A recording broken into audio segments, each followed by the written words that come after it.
Em, bueno, perdón, se van a perder ese cachito.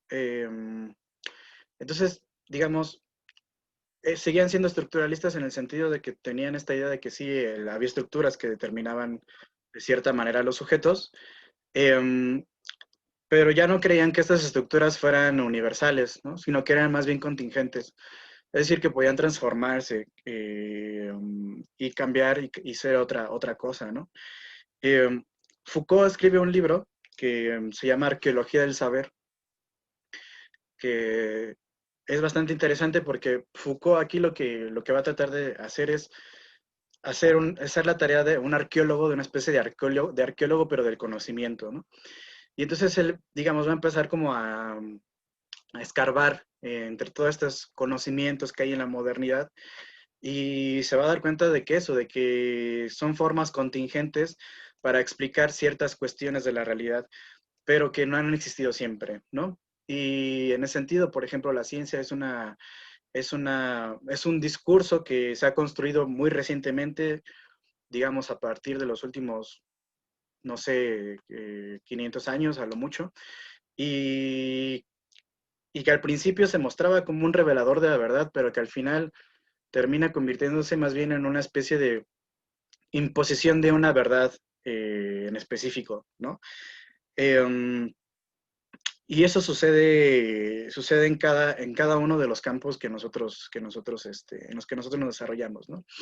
Hay un discurso que normaliza la ciencia, que te dice qué es ciencia, qué no es ciencia, qué se puede decir en la ciencia, qué no se puede decir en la ciencia.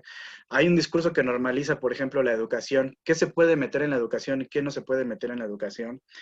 Eh, por El ejemplo, discurso de la psicología. perdón, El discurso de la psicología también lo mencionaba en la lectura. el discurso de la psicología, ¿no? Que, digamos, determina quién es el enfermo, quién es el loco, ¿no? O sea, no siempre se ha entendido por persona loca a las personas con las mismas características, ¿no? Entonces, incluso de la gente eh, que podríamos tildar como delincuente, ¿no?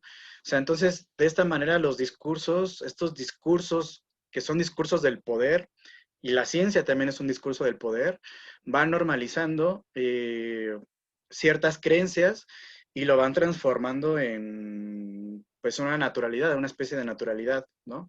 Entonces es por eso que Foucault se mete mucho con el asunto del lenguaje, ¿no? O sea, el lenguaje como un campo en el que también se disputa el poder eh, y en el que de lo que se trata, como algunos postestructuralistas lo han dicho, esta idea de la deconstrucción, ¿no? Eh, que incluso se habla mucho ahora, por ejemplo, de que los hombres debemos de construirnos, ¿no? Para dejar de ser machistas y todo esto. Es un poco por ahí va la idea, ¿no? De que tenemos que poner en cuestión nuestro propio discurso, saber de dónde viene y pues en ese sentido qué es lo que implica lo que estamos haciendo, ¿no? El discurso no solo en el sentido hablado, o sea, para Foucault y para, digamos, para los que se dedican a estudiar, digamos, el discurso como identidad, el discurso no es solamente el texto, ¿no? No solamente algo escrito, el discurso es lo que tú haces también, ¿no? Porque el discurso siempre va unido a la acción. Wittgenstein pone un ejemplo, Wittgenstein, que ahorita lo veíamos jugando fútbol, Wittgenstein pone un ejemplo muy bueno sobre cómo están unidas el lenguaje y la acción, ¿no? Él dice, bueno, sin el concepto de ladrillo, sin el concepto de cemento, o sin todos los conceptos que se utilizan o que están, digamos, relacionados dentro del campo semántico de la construcción, no se podría hacer un edificio, ¿no? Simplemente, pues lo que habría ahí serían piedras, cosas que están ahí en la realidad, pero que no identificamos como elementos que se utilizan para construir algo, ¿no? Entonces, nosotros al nombrar las cosas, digamos, determinamos su propia función y cómo los vamos a utilizar, ¿no? Entonces, por eso el discurso no se limita nada más al texto, sino también a la acción, ¿no? Y entonces, a Foucault lo que le interesa es un poco ver cómo estos discursos, y el de la ciencia también, que es el que nos interesa a nosotros, eh, funcionan como una forma, digamos, de manipulación, como una forma de hacer que la gente actúe de cierta manera sin tener que aplicar cuestiones coercitivas, ¿no? Sin tener que aplicar la fuerza. Y en ese sentido, digamos, trata de hacer que el control sea una especie de autocontrol, ¿no? Que el individuo, por su propia voluntad, quiera, quiera sujetarse al propio sistema, ¿no? Es como, por ejemplo, esta idea, ¿no? Que es muy recurrente sobre que el pobre es pobre porque quiere, ¿no? Es un poco eso, ¿no? O sea, hay mucha gente que no sé, bueno, que les crea los coach y a todos estos libros de autosuperación y todo este rollo de tú eres el número uno y cada mañana declara que eres el número uno y vas a ser el número uno, rollos así. Eh, en realidad ocultan, digamos, es un discurso que oculta las implicaciones estructurales de la pobreza y lo que hace es que el propio individuo se autoculpe de esa pobreza, ¿no? Y entonces, de repente, a lo mejor dentro de 20 años, que, no sé, ustedes estén acostados en sus camas y estén pensando y digan, ¿por qué no me convertí en un slim? Y entonces empiecen ahí a atormentarse a sí mismos de por qué no son tan ricos como Slim, y digan, pues sí, porque no me la pasé, no me quedé hasta las 2 de la mañana estudiando chino o estudiando japonés o estudiando inglés, ¿no? Entonces todo esto es mi culpa y por eso no soy tan rico como Slim, ¿no? Entonces esa es la forma en la que estos discursos van a digamos, a convertir, o más bien a ocultar estas implicaciones que el poder eh, tiene detrás de cada uno de los individuos, ¿no? Y las ciencias sociales, pues también han tenido un papel decisivo en esto de la normalización de ciertas cuestiones, ¿no? Por ejemplo, el psicoanálisis creo que es un muy buen ejemplo, ¿no? O sea, el psicoanálisis, por ejemplo, si tú le preguntas a un científico duro, incluso a científicos sociales, te van a decir que el psicoanálisis no es una ciencia, ¿no? Que eso es adivinación, brujería, rollos así, pero que eso no es una ciencia, ¿no? Porque no utiliza el método científico. Y por eso no hay, por ejemplo, no se estudia psicoanálisis en las universidades, ¿no? O sea, si ustedes van a la Facultad de Psicología, eh, me parece que por ahí hay alguna materia que se llame psicoanálisis, pero no como tal la carrera de psicoanálisis, ¿no? Y esto, sí, pregúntale porfa al profesor Aquiles, él les va a decir muy bien. Entonces, no hay facultades, por ejemplo, de psicoanálisis. Sobre todo también por la forma en la que los psicoanalistas entienden su misma disciplina, ¿no? O sea, ellos dicen, es que no hay aquí nadie de nosotros que te pueda garantizar que para ser psicoanalista tienes que hacer esto, esto y esto y esto y esto, ¿no? Entonces, por ejemplo, lo que piensan los psicoanalistas es que, o más bien lo que ellos hacen es no construir instituciones precisamente por esto, como sí lo hacemos, por ejemplo, para otras ciencias sociales, ¿no? O sea, por ejemplo, si tú quieres ser licenciado, quieres ser maestro, doctor, tiene que haber otros sujetos que ya son doctores, que ya son maestros o que ya son licenciados, que te aprueben para que tú entonces también puedas hacerlo, ¿no? Psicoanálisis no funciona así. O sea, lo que dicen ellos es que el gran otro, ese otro que es quien te va a determinar a ti y que te va a aprobar o te va a reprobar, no existe, ¿no? Y que todos somos seres en falta y seres falibles, ¿no? Y entonces eso choca un poco con la normalidad de la ciencia y por eso entonces el poder, digamos, de las ciencias sociales no admite el psicoanálisis dentro de la universidad, ¿no? La compañera Gaby Olivares quiere decir algo. Sí, sí, es justamente de eso de lo que estábamos hablando, de que pues la idea clave de Foucault es una noción del lenguaje y las categorías que lleva los esquemas de pensamiento y tienen o pueden crear representaciones. Y es lo que decía en la lectura de las visiones historicistas, que es algo así como, bueno, yo noté que es la epistemes, que es lo que andábamos hablando la vez pasada, que es la posibilidad de pensamiento, de generar un discurso y categorías de lenguaje, para así tener, que estas relaciones de poder sean, pues sí, acepten voluntariamente eh, estar sometidas a una relación de poder. que es lo que veíamos también en la clase del profesor Aquiles, ¿no? Con las relaciones de poder de Foucault, y ahora entiendo más que todo pues se basa en un discurso y en un lenguaje que, como usted dice, subordine a las personas o las haga pensar que pueden o no pueden hacer determinados actos. Exactamente, ¿no? Totalmente de acuerdo. Por ejemplo, o sea, el discurso del feminismo es una forma de deconstruir, digamos, el discurso de cuál era el lugar de la mujer en la sociedad, ¿no? Y en ese sentido, lo que pone en cuestión es este viejo lenguaje, ¿no? O sea, por ejemplo, ciertos conceptos que parecían inseparables, como el de mujer y madre, ¿no? O sea, se entendía que si eras mujer tenías que ser madre forzosamente, ¿no? Y que entonces, si no eras madre, pues no eras una mujer completa, etcétera.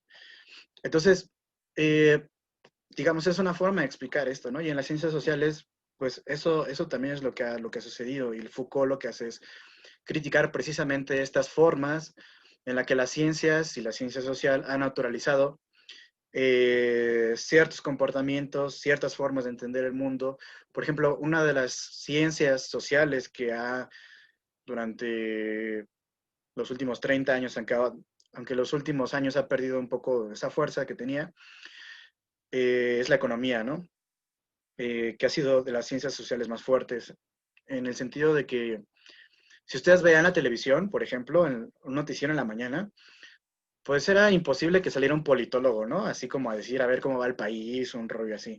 O que saliera un sociólogo, o que saliera un internacionalista a hablar de ciertas cuestiones, ¿no? Por lo regular, quienes salían eran los economistas, porque se entendía que los economistas eran los que podían entender mejor el funcionamiento digamos, de la realidad social, ¿no?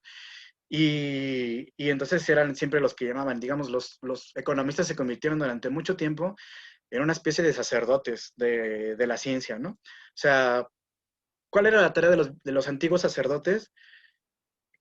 Acercarte a Dios, ¿no? A la presencia de Dios. Entonces, si tú ibas a la iglesia o cualquier religión, tú tenías que realizar ciertos ritos, pero el sacerdote era quien te acercaba a Dios, ¿no? Un poco es ahora la tarea que realizaron durante los últimos años los científicos económicos, ¿no? Eran como que los que nos acercaban a la realidad, porque eran los que tenían contacto directo con esa realidad que nosotros no podíamos ver porque pues éramos unos simples mortales, ¿no? Y los economistas pues tenían, como dicen aquí, ¿no? Esta manera cuantitativa de observar la realidad y se entendía que lo cuantitativo era lo perfecto, ¿no? Creo que, no sé si había levantado la mano o ya la bajó. Iba a hacer un comentario, pero mejor me lo reservo. Era ya grilla respecto a la 4T y esta parte en la que ahora quieren quitar a los economistas del pedestal, en el asunto de que pues, los números, los indicadores socioeconómicos, pues ya no hablan de esta parte de la calidad de vida, pero creo que no es relevante. No, yo creo que es importante, o sea, para darse cuenta de que precisamente estos discursos del poder son contingentes. O sea, en el sentido de que son contingentes de que están dados de manera histórica y en ese sentido se pueden transformar, ¿no? Y es precisamente lo que trata de hacer, pues, la famosa 4T, ¿no? Y no nada más aquí en México, en muchos otros lugares del mundo, los economistas empiezan a perder cierto fuelle y empiezan a ocupar estos lugares, pues, por ejemplo, muchos politólogos, ¿no? Por ejemplo, ustedes deberían ver, Podemos, el Partido de España está lleno de politólogos, incluso internacionalistas y hasta pedagogos, ¿no? Y los economistas empiezan a quedar, no sin desaparecer del todo, pero sí empiezan a perder esa posición principal que tenían antes, ¿no? También el compañero Imanol quiere decir algo. Gracias, profe. Sí, de hecho, ahora sí que voy a dividir mi comentario en dos de manera muy rápida. Y ahorita que usted hablaba de los discursos del poder, me vino mucho a la mente Donald Trump. Cómo es que muchas veces empieza a emitir sus discursos y obviamente para el resto de las sociedades a nivel mundial, pues dicen, viejito loco, ¿no? O, pues obviamente su facha de empresario racista, pues por eso dicen muchas sandeces.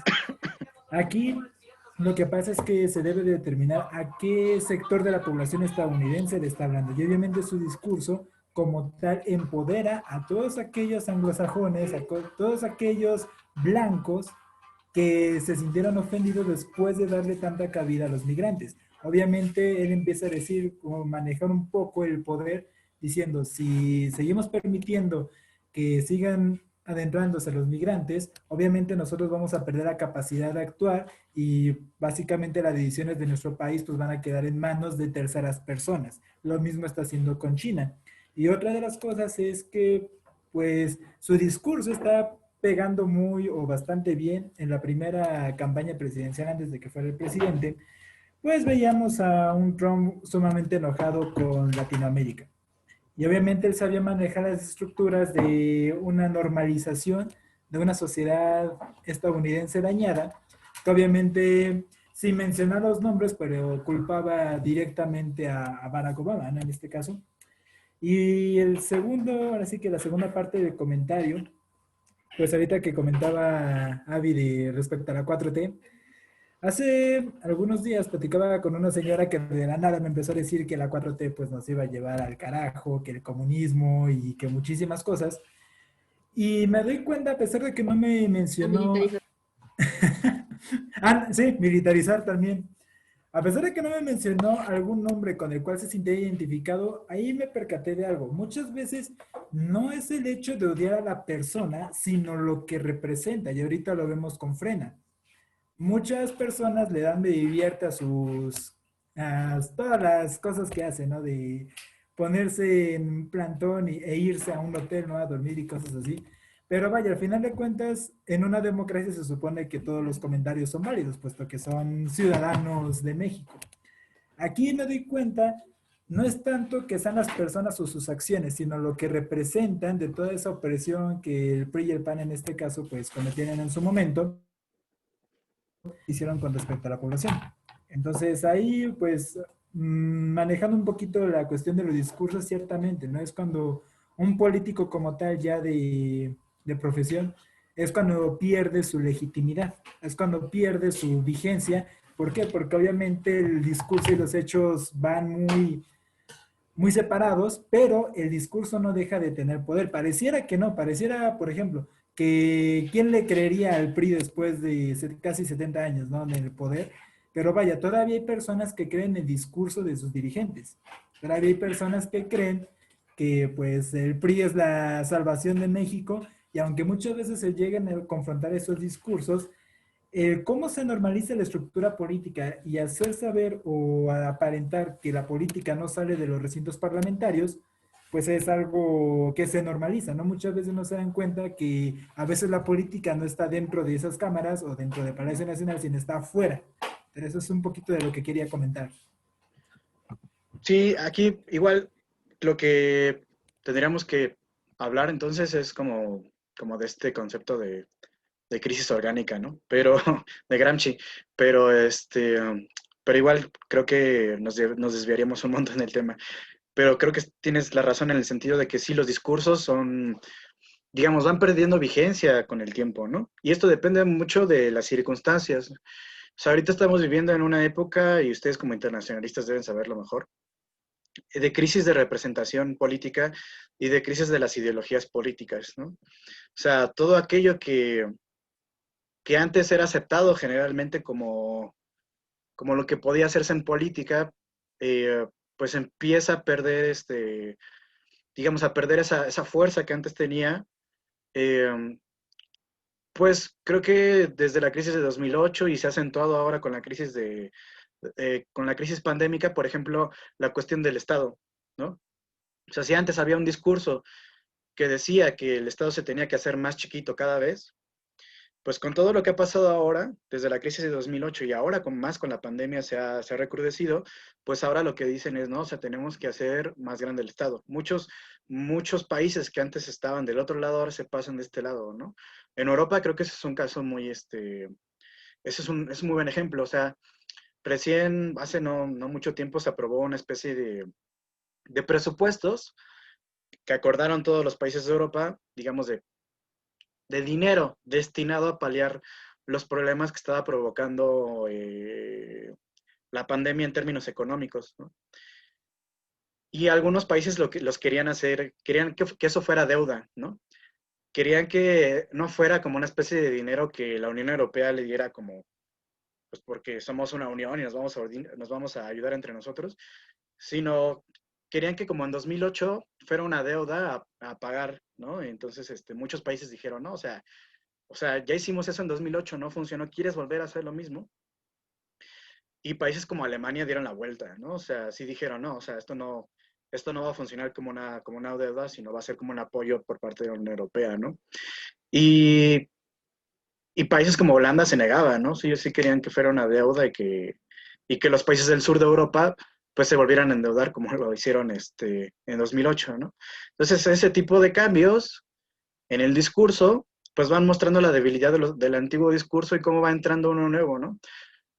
Todavía no se sabe cuál va a ser ese nuevo, todavía no estamos seguros, seguimos en medio de esa crisis. Puede surgir a lo mejor, yo eso es lo que estoy planteando en mi tesis de doctorado, que estamos en una especie de encrucijada en la que no se sabe si vamos a irnos más a la derecha, a encerrarnos en un nacionalismo, pero un nacionalismo, digamos, étnico, que niegue el afuera, que niegue el otro diferente, o vamos a construir a lo mejor un nacionalismo que no niegue al otro y al diferente, pero que sí haga un Estado más fuerte en beneficio de los que más sufren regularmente este tipo de desastres económicos, ¿no?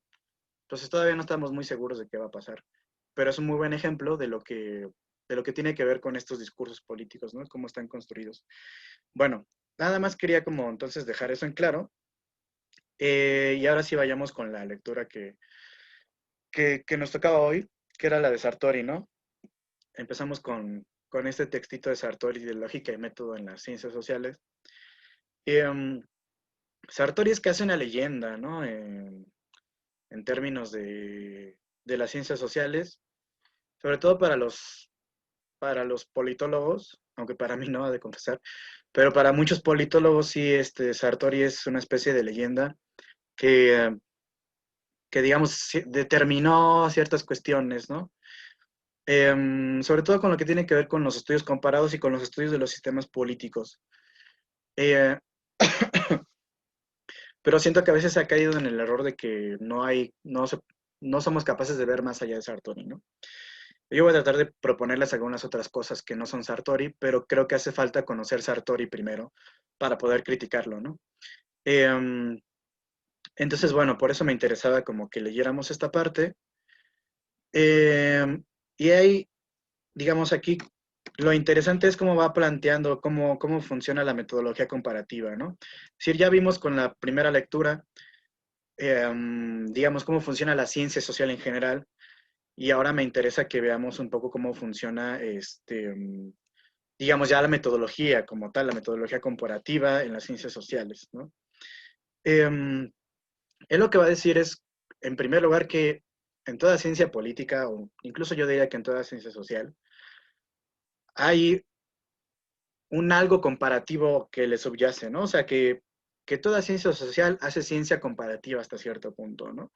¿Por qué dice esto? Porque dice que todos los conceptos que nosotros utilizamos en las ciencias sociales son conceptos que funcionan como generalizaciones y las generalizaciones implican una función comparativa, ¿no? ¿Qué es una generalización? Por ejemplo, decir, todos los franceses huelen mal porque nunca se bañan, ¿no? Una cosa así.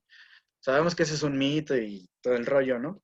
Eh, pero, pero es una forma de generalizar un concepto, ¿no? El que los franceses huelen mal. Y entonces se lo vas a aplicar a todos los franceses. Eh, un poco así funcionan las categorías que utilizamos en ciencias sociales, ¿no?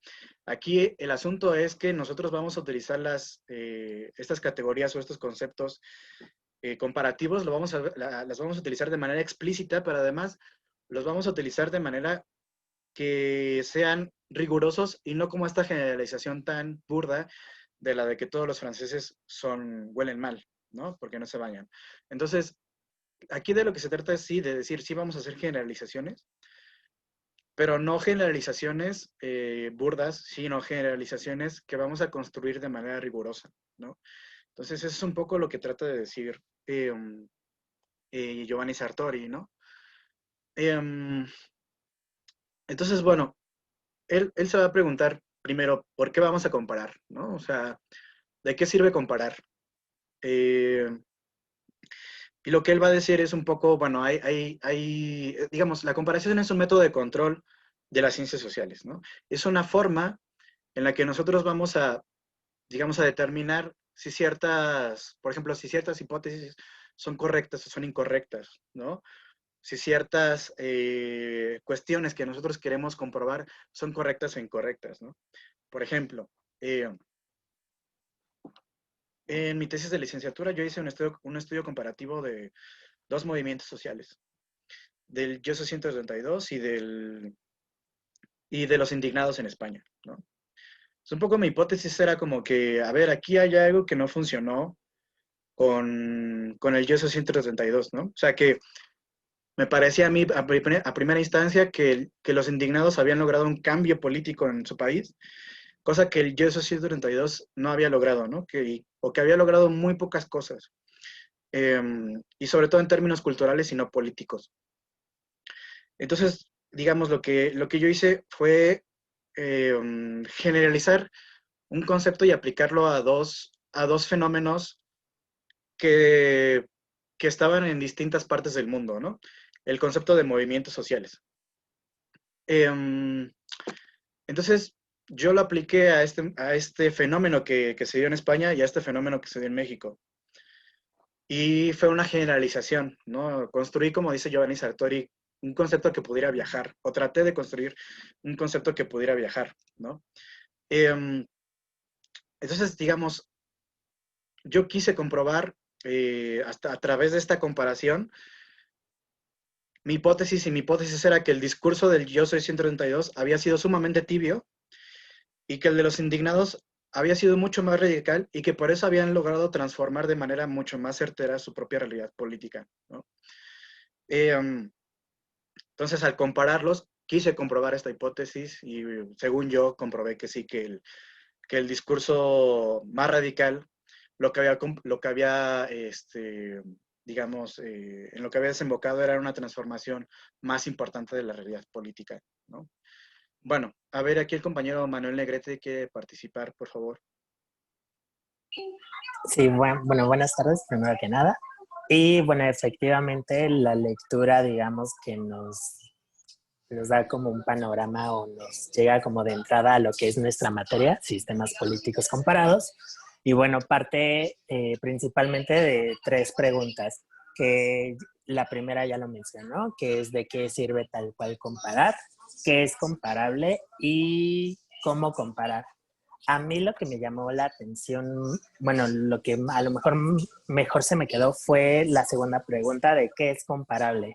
Es decir, se hace como el cuestionamiento de si en realidad todo puede ser comparable o no, o qué es, o quién en realidad como que dictó el qué tanto sí puede ser como algo como comparable y qué tanto no. Así como tal también que muchas veces cometemos el error de que al comparar asimilamos también conceptos. Digamos que la lectura, ahora sí que a mí me hizo como literalmente a lo mejor en algún momento llegué a comparar, no sé, al X situación, ¿no? Y lo planteaba en un trabajo en realmente qué es lo que buscaba como a lo mejor demostrar, ¿no? Si a lo mejor sí estaba haciendo una comparación, si estaba dejando de lado algo, si estaba incluso utilizando los términos correctos que debería de utilizar, porque incluso en la lectura nos dice que, por ejemplo, a lo mejor ciertas palabras pueden ser como sinónimos, pero en el contexto no puede ser como aplicado para lo que queramos como demostrar, ¿no? O ahora sí que expresar, ¿no? Entonces, a mí como que la lectura en general sí me hizo como cuestionarme como esta parte de qué realmente es lo que sí se debería de comparar y con base a qué, para demostrar algo o en satisfacción de a lo mejor uno mismo o como cosas así. Sí, y el asunto es que siempre estamos comparando, ¿no? O sea, nuestra vida diaria siempre estamos haciendo comparaciones y digamos, en cierto sentido, digamos, el ejercicio comparativo es un ejercicio cotidiano, ¿no? O sea, incluso, por ejemplo, si ustedes, no sé, tienen un montón de pretendientas o pretendientes, van a comparar, ¿no? Y van a decir, bueno, a ver, este güey, pues, o sea, muy guapo no es, pero, no sé, es chido, ¿no? Me cae bien y cuando salgo con él, no sé, reímos y la pasamos bien, ¿no? Y a lo mejor este cuate, pues, no me cae tan bien, pero trae carro, ¿no? Y entonces, pues igual también eso me interesa, ¿no?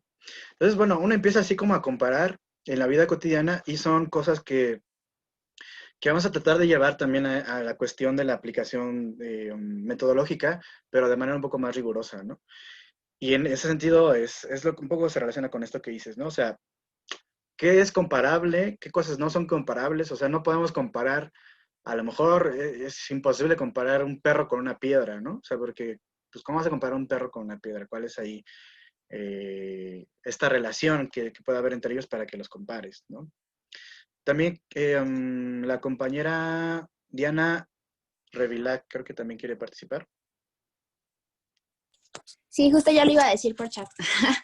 Bueno, sobre eso, pues, primero hablando sobre el mismo tema, Sartori mismo es el que dice que primero que nada tenemos que encontrar como un suelo común entre las dos cosas que queremos comparar, porque no podemos comparar dos cosas que son totalmente heterogéneas. Y si no existe una relación ya preexistente entre las dos cosas que quieres comparar, el analista tiene la responsabilidad de encontrarla. Porque si no, es como usted dice, y como Sartori dice, no puedes comparar una piedra con una pera, porque entonces no vas a, en todo caso, si obtienes un resultado va a ser inútil.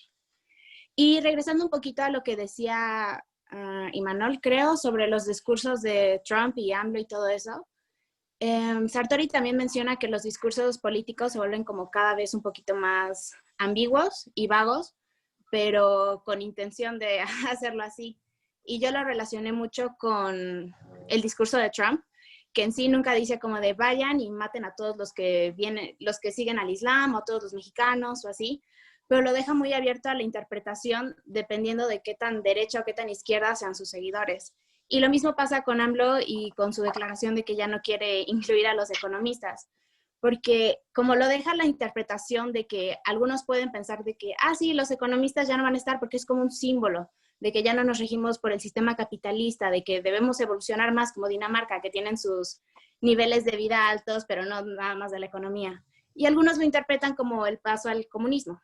Entonces, o sea, intencionalmente están usando el lenguaje político de una manera ambigua para conseguir más seguidores en realidad, cuando en realidad no están diciendo nada. Y de ahí nace la necesidad de Sartori de un lenguaje político más universal. Claro, sí, aquí como que lo importante es, en cierto sentido, como saber diferenciar entre lo que estudian, entre los conceptos de la ciencia política o los conceptos de la ciencia social y los conceptos utilizados en la política, ¿no? Porque por lo regular, como bien dices, los conceptos utilizados en la política son ambiguos y son ambiguos a propósito, porque entre más ambiguos sean, pueden abarcar mucho más gente, ¿no? Más gente puede adherirse a ellos, ¿no? Es como el famoso eslogan de Trump, ¿no? De America, Make America Great Again, ¿no? ¿Qué significa hacer América grande otra vez? ¿Para quién? Pero entre más ambiguo sea, más gente puede decir, sí, es que para mí eso significa, ¿no? Porque si Trump dijera, vamos a hacer América grande otra vez para los trabajadores, pues eso a lo mejor a los ricos no les va a gustar, ¿no? A cierta élite no les va a gustar. Vamos a hacer América grande otra vez para los campesinos, pues eso a lo mejor a otros sectores no les va a gustar. Entonces, tienen que ser, los discursos siempre son ambiguos en ese sentido, ¿no? Pero los discursos, al menos se supone que el discurso que nosotros queremos construir de las ciencias sociales, sí tiene que tener cierta rigurosidad para poder construirse, ¿no? Muchas gracias. El compañero Diego Alejandro también. Ok, bueno, yo me quedo con la idea cuando mencionan la primera parte sobre que el politólogo no es un historiador, porque ahí es donde señala que no hace, en este caso, no hace una historiografía, sino que lo que le interesa a él es como el control histórico. Y ya de ahí, cuando se basa un poco incluso refiriéndose a Mosca, cuando Mosca mencionaba que la historia puede enseñar y que también puede probar. Pero bueno, yo ahí tengo un poco la diferencia o tal vez aclarar algo eso porque, digo, analizando estas ideas, ya mencionando con lo que habían dicho, lo comparable, me quiero centrar en el aspecto de México, ¿no? Ahorita hemos visto a un López Obrador en el cual, pues, ¿qué atrajo como muestra hacia, no sé, hacia un héroe nacional? En todos los eslóganes hemos visto que marca la imagen de Juárez, resalta la imagen de Cárdenas, de Madero, pero creo que muchas veces él en este caso, quiero suponer, está comparando ahora sí que el tipo de gobierno que ellos manejaban con el que él ahorita está haciendo. Y creo que sería muy diferente que él quiera hacernos el gobierno de Juárez, el ser un estado laico, digo, relacionado a eso, con el México de ahora, porque pues vivimos en circunstancias muy diferentes, no es lo mismo en ese entonces el siglo XIX hasta ahorita el siglo XXI, y algo de idea que estaban diciendo también, bueno, remontando un poco lo pasado, creo que los partidos políticos han perdido, creo que el peso que tenían por lo mismo, porque creo que la gente ha llegado a un hartazgo en el cual prácticamente muestra que es casi lo mismo, que son lo mismos. O sea, lo hemos visto ahorita con Morena, por ejemplo, que las candidaturas que están para llegar a la presidencia, pues entre ellos mismos están destrozando. O sea, creo que hace unos días sacaron una noticia en el cual Gibran Ramírez, que era uno de los que estaban postulando con Atolini, que era su secretario general, pues prácticamente cómo los desecharon o todo lo que mostraban, lo que hacía. Ahorita hemos visto el poder que ha tenido Mario Delgado, Porfirio Muñoz Ledo, Jacob Polevsky. O sea, creo que la gente no es tonta y no la puedes engañar. O sea, anteriormente se podía porque pues no había tanto difusión, pero ahora con el análisis de las redes sociales podemos ver todo lo que está ocurriendo en el aspecto político principalmente, y creo que ese tipo de situaciones hace que la gente esté cada vez más informada sobre los aspectos políticos que quiera conocer, que en verdad hay una transparencia sobre lo que se está mostrando, y a mi modo de ver, el gobierno de López Obrador lo que ha mostrado es que siempre dice, ¿su idea cuál fue? Acabar con la corrupción y siempre mostrar que está en contra del neoliberalismo. Eso es como que su principal idea que ha tenido, y creo que él lo está comparando con eso, porque pues en el siglo XIX no había un neoliberalismo como tal, o no había con el gobierno de Madero algo relacionado así, pero considero que más bien no es tanto comparar los hechos, porque creo que señalaban también que para comparar se tienen que incluir no solo las similitudes, sino también diferencias, para de ello tú poder partir hacia marcar una limitación y no extenderte tanto, como dice la historia, que la historia lo señala que es como un cúmulo, un depósito de experiencias, pero de ahí te vas a basar en cierta parte, no en todo. Claro, claro, ¿no? O sea, por un lado dice Sartori, ¿no? Que más bien la historia es diacrónica, ¿no? O sea, que nosotros o sea, la historia nos va a funcionar, como bien dices, como como este lugar donde nosotros vamos a poder extraer un montón de experiencias pasadas, ¿no? Y a lo mejor no sirve para comprobar ciertas hipótesis, pero en realidad la comparación es sincrónica. O sea, sincrónica en el sentido de que cuando tú vas a comparar algo, lo vas a comparar, digamos, en el mismo momento, ¿no? Sería un error, por ejemplo, comparar el movimiento del 68 con el movimiento del YOSO 132. No porque no se pueda hacer, o sea, a lo mejor se podrían sacar algunas cosas, pero esa comparación creo que no sería muy funcional en el sentido de que el contexto del 68, de lo que sucedió en el 68, era muy diferente al contexto de lo que sucedía en 2012. Entonces, hacer una comparación de esa magnitud y de esa diacronía, por decirlo de alguna forma, pues nos va a dar resultados erróneos, ¿no?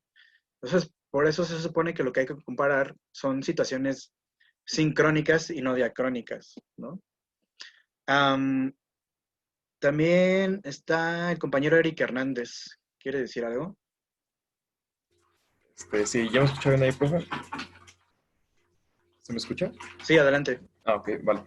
Bueno, igual, complementando un poco de todo lo que han dicho mis compañeros, esa parte de cómo comparamos porque usted lo mencionaba, es una actitud más natural, pero el autor, lo resalta que se vuelve un método en el momento que se vuelve implícita y sistemática. Es ahí donde se parte como la diferencia para que se vuelva un método.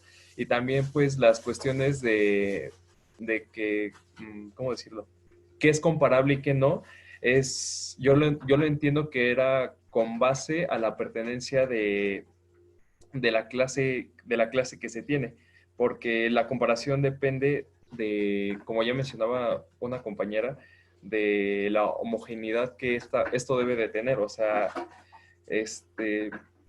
la homogenización del universo del análisis que proponemos estudiar, o la categoría que estas están en una sola propiedad. Igual como lo que mencionábamos, bueno, lo que usted mencionaba hace rato de los franceses, como determinar que todos los franceses no se bañan, es esa parte como del estiramiento conceptual que también Sartori lo mencionaba en la lectura, que eran como los dos problemas de la ciencia política y de la política comparada: el estiramiento conceptual y la medición sin concepto, que una era como asignar una definición muy débil o laxa a un concepto que, que en otra instancia otras cosas pueden formar parte de ese mismo concepto, y entonces ya no se vuelve como algo separado para poder ser comparado. Igual lo mismo, las mediciones sin conceptos, que son problemas derivados del exceso de cuantificación de datos, y el mismo autor dice que de tantos datos que se tienen no se puede tener un criterio para...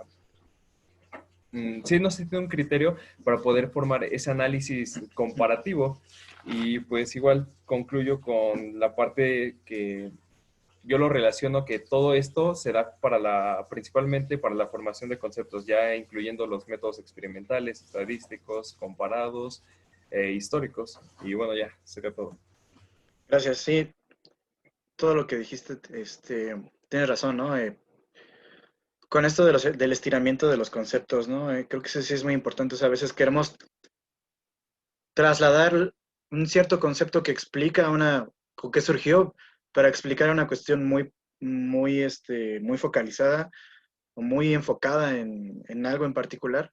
Y luego ese mismo concepto lo queremos llevar a, a otro lado, ¿no? Y a veces no funciona del mismo modo, ¿no? Pero ahí entra el reto, precisamente, de poder construir conceptos que puedan viajar, como dice Sartori, ¿no? Una última participación, ya después pueden participar otra vez, pero un poco para seguir con con lo que dice la lectura, la compañera Vanessa Silva también. Sí, yo. Bueno, creo que mis compañeros también ya hablaron muy bien de la lectura, y yo me quedé con la parte en la que precisamente dice que para poder comparar es necesario que en primer lugar se dé como esta clasificación, ¿no? De las cosas que podemos encontrar que son similares entre las cosas, entre los objetos que comparamos, y las diferencias. Y bueno, Sartori nos dice que en esa parte en la que nos explica cuáles son las cosas que pueden ser comparables, me llamó la atención que más adelante nos dice que es importante que se tenga esa parte como que se rescate la particularidad de las cosas, o sea, como la especificidad de las cosas, pero sin dejar de lado el intento de crear como leyes, ¿no? O sea, las leyes generales.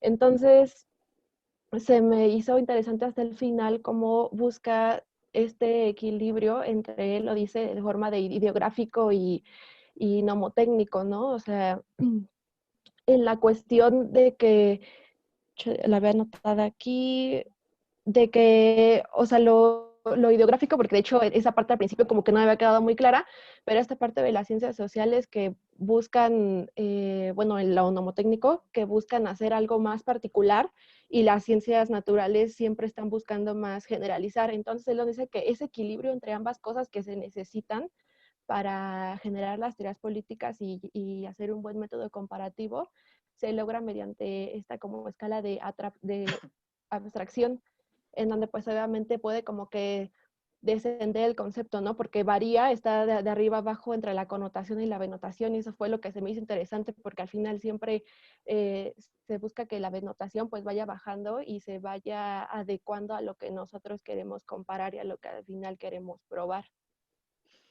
Sí, totalmente, ¿no? Sí, es muy interesante esta apuesta de Sartori por querer encontrar un equilibrio, ¿no? O sea, mismo Sartori admite, ¿no? O sea, los conceptos no están dados, o sea, los conceptos no están allá afuera esperando a que nosotros los descubramos como hacían los positivistas, ¿no? O sea, en ese sentido, Sartori no es un positivista.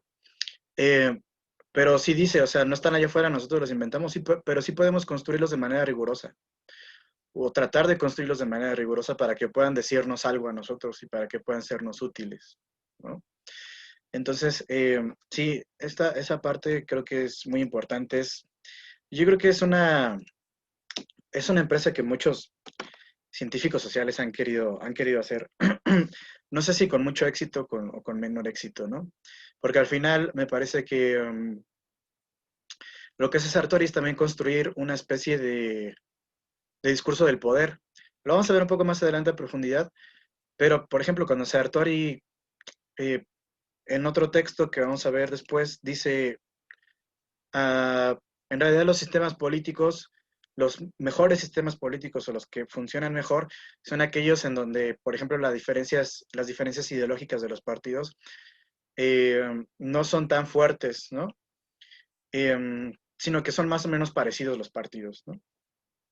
Y esta es una idea totalmente liberal, ¿no? O sea, de que no haya conflicto, de que todos estemos de acuerdo, al menos en ciertas cuestiones generales, ¿no? De que no haya ganadores ni perdedores, sino de que todos nos hermanemos y nos juntemos y nos abracemos y bailemos juntos. Pero esa es una visión que yo no comparto. Creo que la política es conflicto y que en ese sentido, Sartori lo que trata de imponer es el discurso liberal de que ya que se acaben estas ideologías radicales, ¿no? Y que todos nos pongamos de acuerdo en cómo debe funcionar nuestros países. Obviamente no lo dice como tal cual, pero se entiende, se sobreentiende que lo que a que se refiere es que cómo funcionan en los países capitalistas, ¿no? Y liberales. Y que esa es la normalidad. Ser liberal es la normalidad, ¿no? Entonces, en realidad, pues lo que está haciendo es también construir un nuevo discurso del poder desde la ciencia que él hace, ¿no? Pero bueno, vamos a seguir con estas partes, ¿no? Que él va diciendo en esta lectura. Entonces, ya dijimos, ¿no? Que ¿para qué comparar? Pues porque la comparación es un método de control para nuestras hipótesis y para aquellas cosas que nosotros queremos demostrar, ¿no? Hay muchos métodos de control, dice. Está el método experimental, está el método estadístico, está el método comparado y está el método histórico, ¿no? Ya hablamos bastante del método experimental en las lecturas pasadas. O sea, ya dijimos por qué es imposible en ciencias sociales aplicar un método experimental, ¿no? O sea, no podemos meter a la gente así como en un tubo y ver qué hacen, ¿no? Si les picamos la panza. O sea, no podemos hacer eso.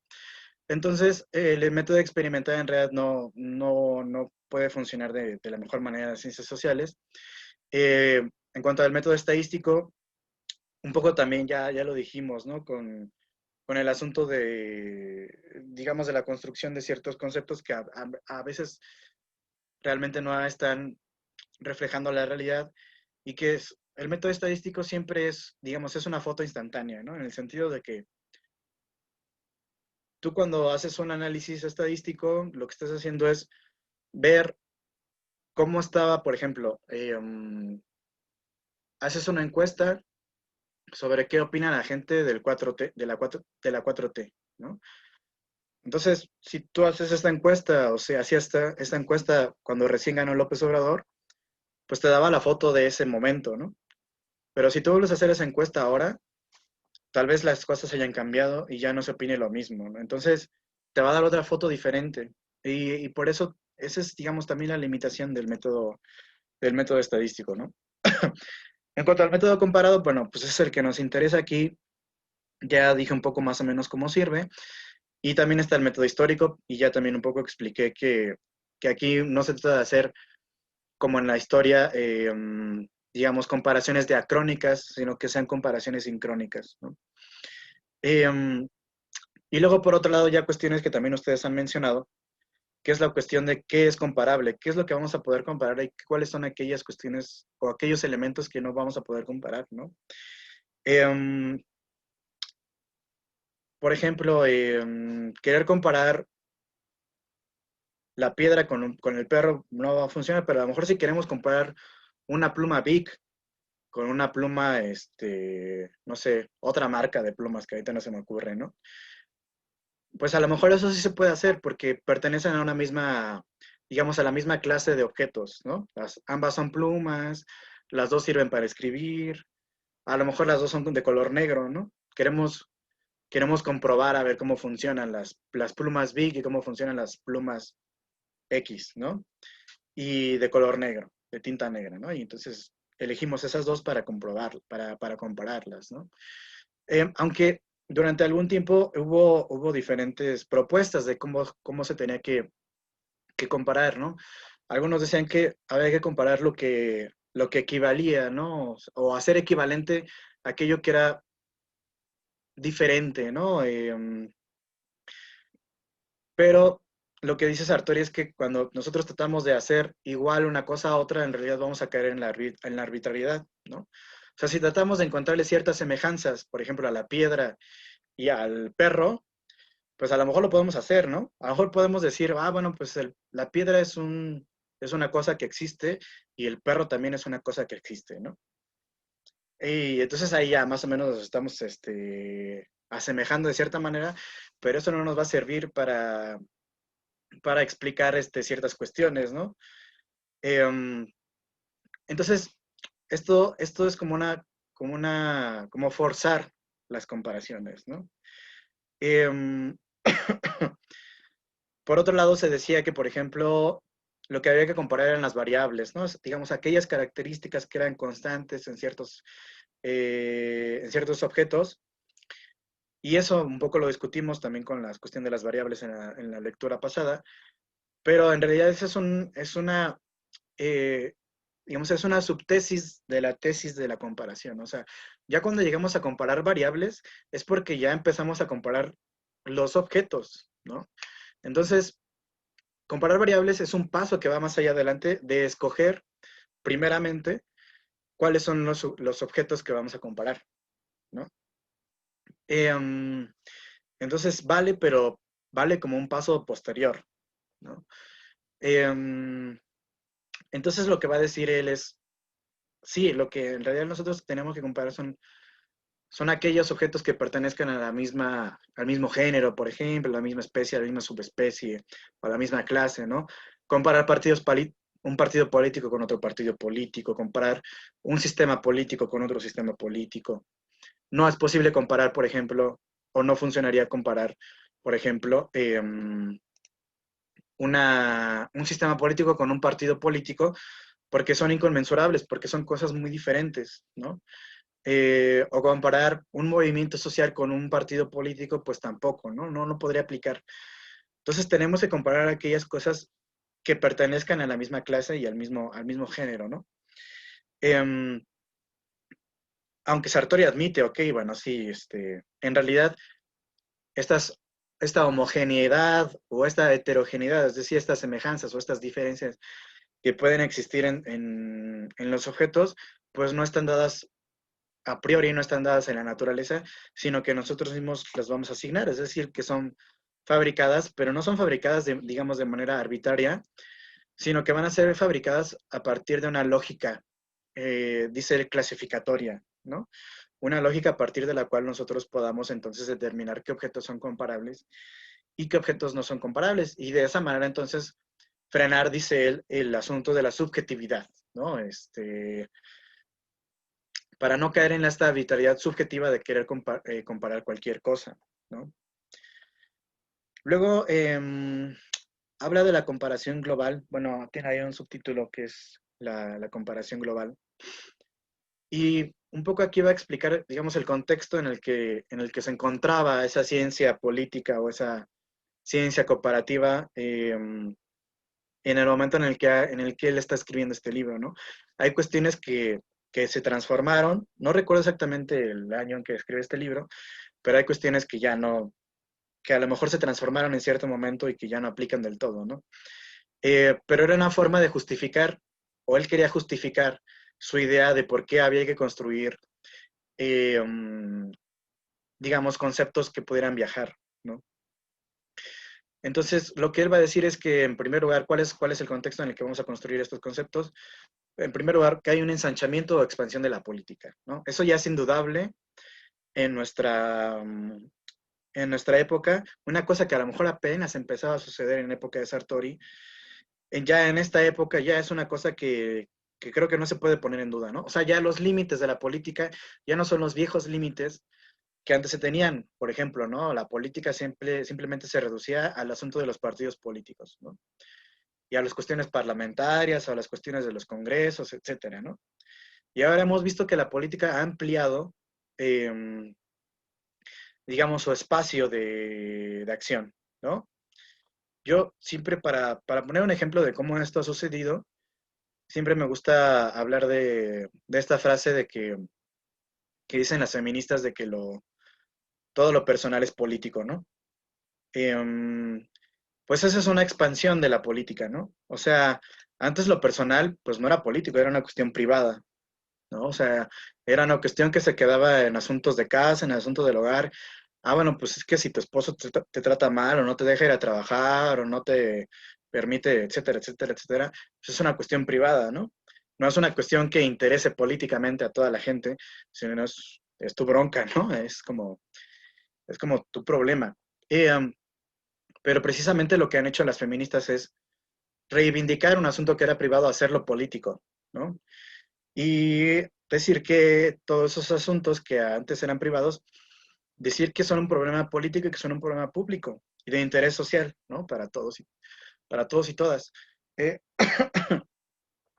Entonces, bueno, ese es un ejemplo para que veamos cómo se ha habido esta expansión de la política, ¿no? A lo mejor para ustedes ya es mucho más claro. En épocas de Sartori a lo mejor todavía no era tan claro, ¿no? Otra cosa es la globalización de la política, ¿no? De cómo él entiende la política. Esta es una cosa que hay que criticarle a Sartori, ¿no? O sea, la globalización de los sistemas o de la idea del sistema político es lo que está sucediendo, lo que estaba sucediendo en aquella época, ¿no? O sea, cada vez más, digamos, esta forma capitalista, a lo mejor no tanto liberal, pero sí capitalista de construir los sistemas políticos, pues empezaba a expandirse, ¿no? El Estado-Nación empezó a expandirse desde el siglo XVI y hasta hace pocos años terminó de expandirse en zonas, por ejemplo, de África, ¿no? Que todavía eran colonias hasta hace no mucho tiempo. Entonces, digamos, esta forma de la política liberal y capitalista se termina de expandir, ¿no? Y esa es de la que está hablando, porque siempre ha habido política en todas partes, ¿no? Pero, claro, él como buen politólogo occidental, pues entiende que como que antes no había política y ahora ya hay política, ¿no? Pero bueno, entonces, bueno, esta expansión de la política se da, dice, en dos sentidos, ¿no? Por un lado el sentido objetivo y por otro lado el sentido subjetivo.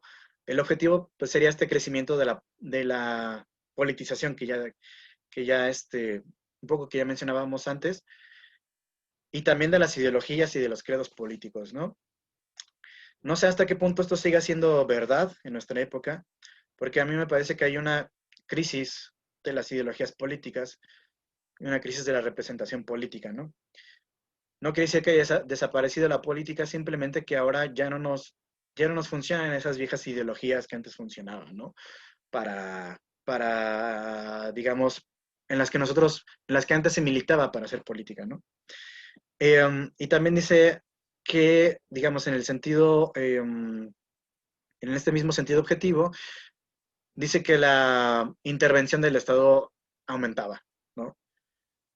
Supongo que esto lo debe haber escrito antes de la crisis del estado de bienestar, ¿no?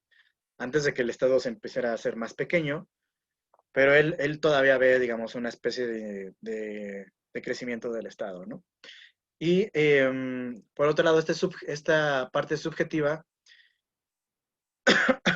en la que ya no nada más es la política, como ya decíamos, ya no nada más es la política dentro del Estado, ya no se reduce la política solamente a lo que hace el Estado, sino la política a otros ámbitos, ¿no? Que él va a denominar que están en la periferia, ¿no? Pero yo ya no estaría tan seguro si están en la periferia o no. Cuando lleguemos a ver la lectura de Benjamín Arditi, él un poco lo que va a plantear es que hay hay formas nuevas de hacer política que ya no son las liberales y que son postliberales, ¿no? Y les llama archipiélago político postliberal, y ya no es nada más los partidos políticos, sino que ahora en la política empiezan a entrar nuevas formas, nuevos agentes políticos, ¿no? Entonces, igual también esto puede quedar un poco anticuado cuando lo denomina como periferia, ¿no? Aunque sí, sin lugar a dudas, hay una expansión de lo político más allá del Estado. Entonces, estas son las cuestiones en las que hay que tener en cuenta, digamos, el contexto ya actualizado, que hay que tener en cuenta para saber por qué necesitamos nosotros conceptos que viajen, ¿no? Por esta globalidad de la política, ¿no? O sea, estamos unidos en esta globalización que lo abarca ya casi todo y que no es posible aislarse, ¿no? No es posible volver a ese viejo aislacionismo en el que algunos estados vivían, en el que algunos países vivían, porque todos estamos interconectados, ¿no? Por ejemplo, por más que China y Estados Unidos se quieran pelear, pues hay ciertos puntos en los que dependen el uno del otro, y por eso no hay esta ruptura total, ¿no? Aunque sí hay una tensión importante.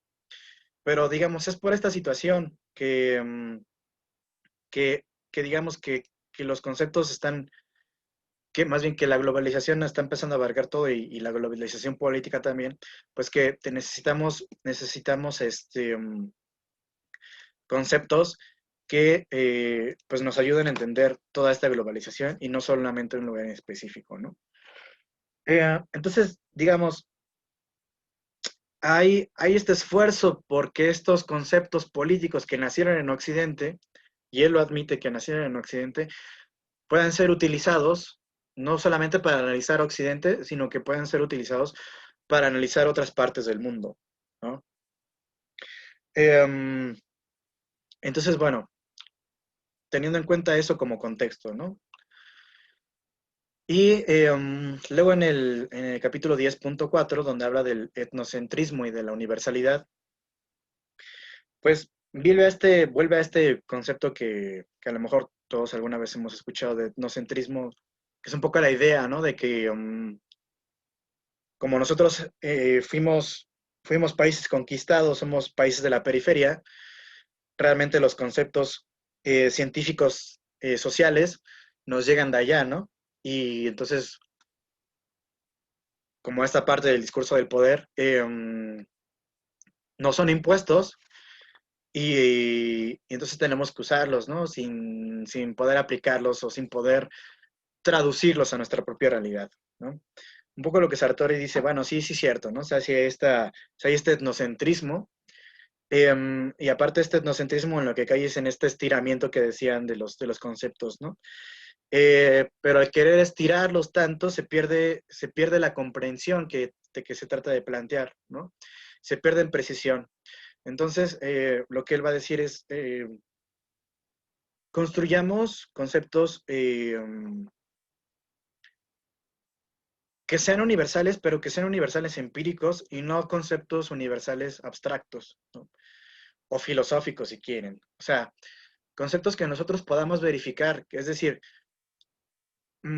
conceptos que nosotros podamos, hasta cierto punto,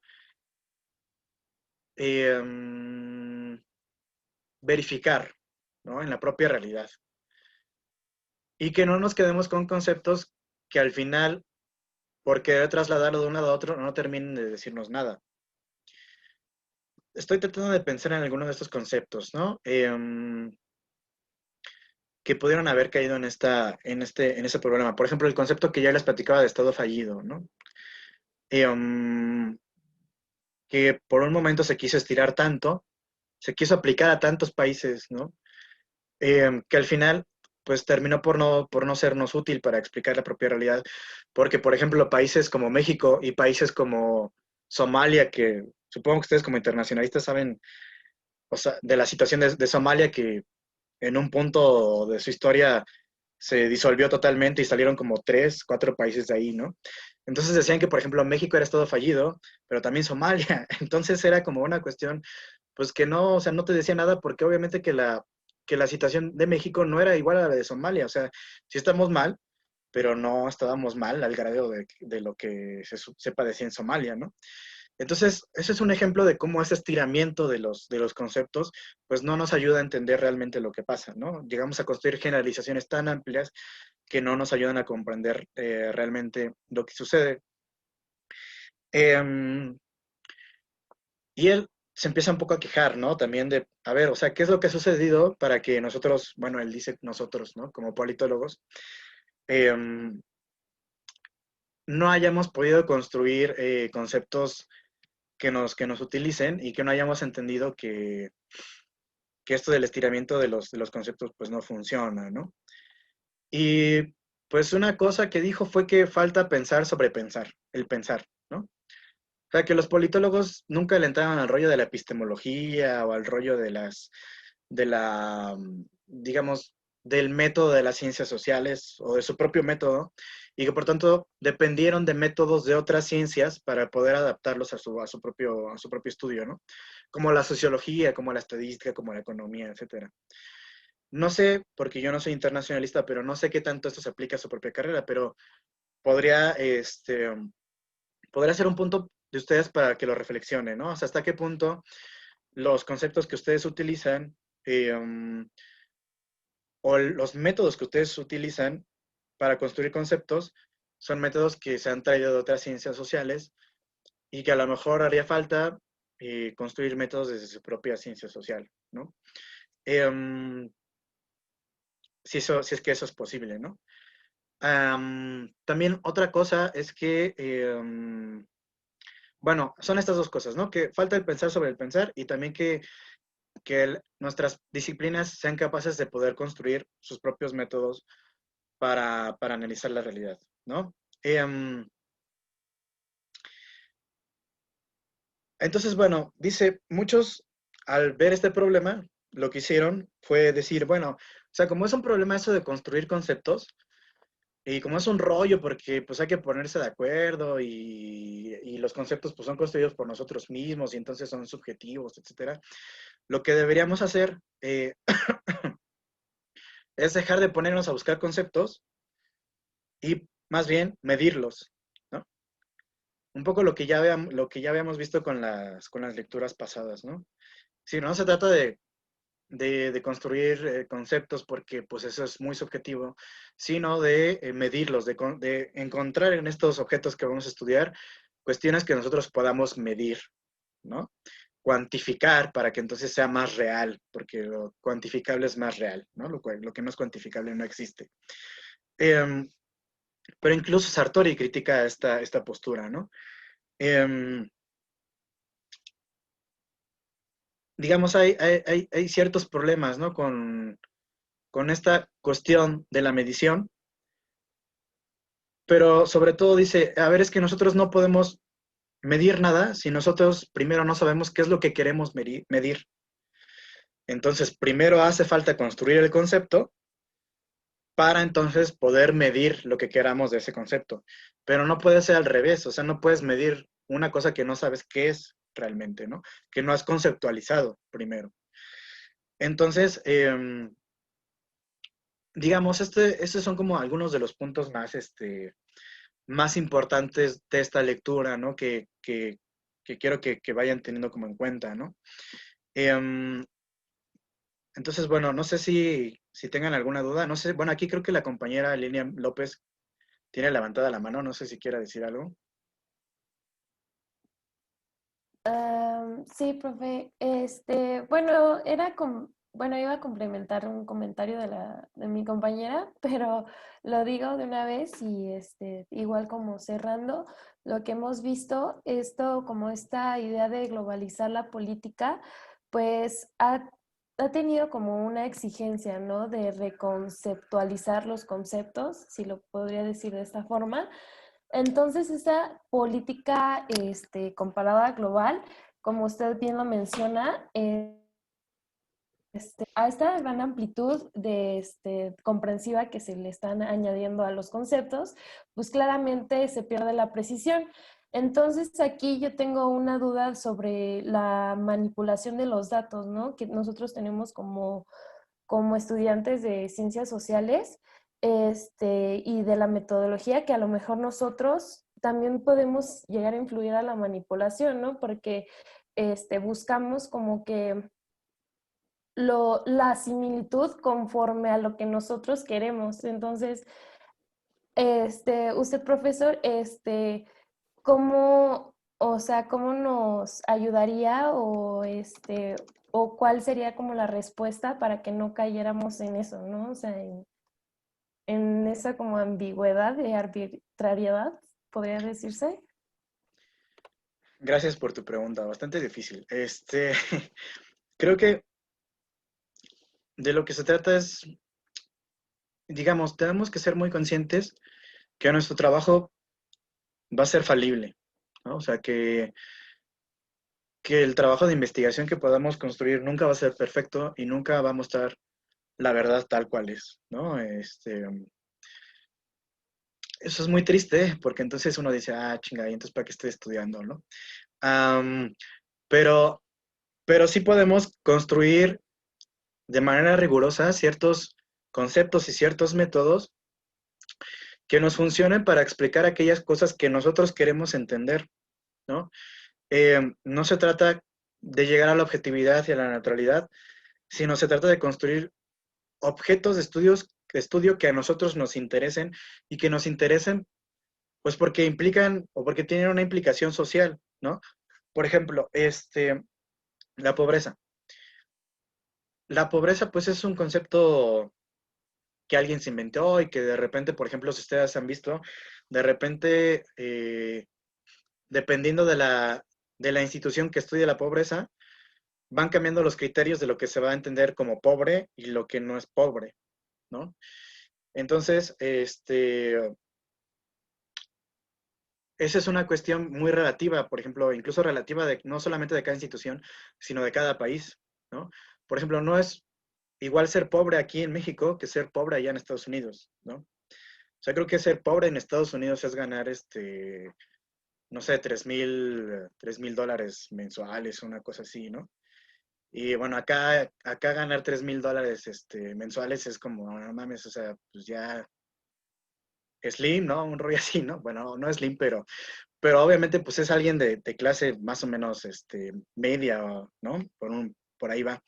Entonces, pero eso depende mucho de cada país, ¿no? O sea, por ejemplo, a nosotros obviamente nos interesa saber la pobreza en términos de nosotros mismos, o más bien en otros términos, porque nosotros vivimos la pobreza de forma diferente por esto mismo, ¿no?